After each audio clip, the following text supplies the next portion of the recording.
Hello everyone, তো আবার চলে এলাম তোমাদের সাথে একটা অন্যরকম ব্লগ ভিডিও শেয়ার করতে। আজকে আমাদের বাড়িতে সঞ্জুম, তো আমার মেয়েও আজকে স্কুলে তাড়াতাড়ি চলে যাবে। ওকে কি করব, তাড়াতাড়ি করে স্নান করে এসেছি।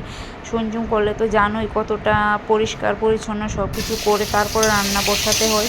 তো সব কিছু ধোয়া দেওয়া করার পর আমার যা কিন্তু সব কেটে দিচ্ছিল, আর আমার এক যা দেখো এখানে রান্না বসিয়ে দিয়েছে।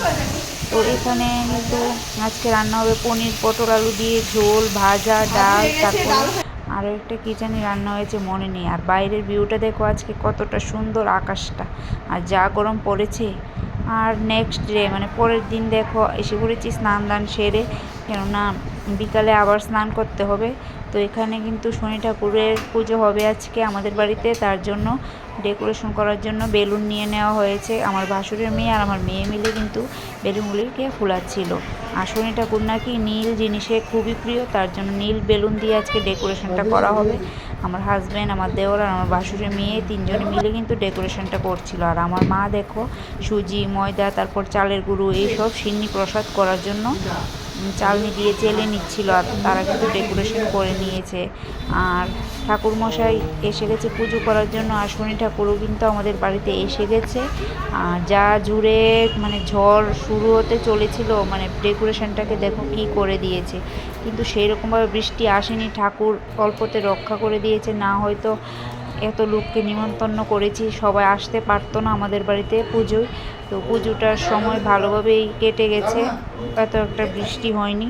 আর এখানে দেখো আমার মা, কাকিমুনি, আমার দুই যা সবাই মিলে কিন্তু সিন্নি প্রসাদ তৈরি করছিল, আরও করেছিল আলুর দম আর ফ্রাইড রাইস। প্রসাদে এইটুকুই ছিল। আর এখানে আমার হাজব্যান্ড কিন্তু পুজোতে বসে গেছে, সংকল্প করে নিচ্ছে। আর ঠাকুরমশাই যেভাবে বলছিল সেই বিধি অনুযায়ী কিন্তু পুজোটা চলছিল। আমার দুই যা দেখো দুই সাইড থেকে ঠাকুরকে মানে কাপড় দিয়ে এভাবে ঢেকে রেখেছিল। আর প্রসাদটা দেখো রেডি হয়ে গেছে, সিন্নি প্রসাদ। আর ওই প্রসাদগুলি আমি ক্লিপস নিতে পারিনি।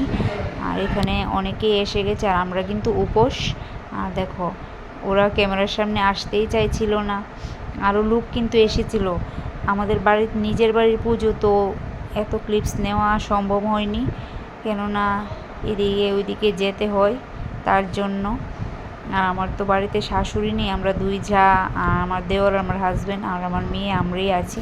তো সব কিছু তো আমাদেরকেই দেখতে হয়। এখানে ঠাকুরমশাই কিন্তু আমাদের অঞ্জলি দিয়ে দিয়েছে। আর যজ্ঞটা দেখো কতটা সুন্দর হয়েছে, যজ্ঞেই প্রমাণ হয় পুজোতে কতটা নিয়ম হয়েছে। যজ্ঞটা কিন্তু খুবই সুন্দর হয়েছিল। আর সবাই শনি ঠাকুরকে প্রণাম করে নিও। শনি ঠাকুর সবাইকে ভালো রাখো। তো সবাই বলো জয় শনিদেব মহারাজের জয়। তো ধন্যবাদ সবাইকে পুজোর ভিডিওটা দেখ।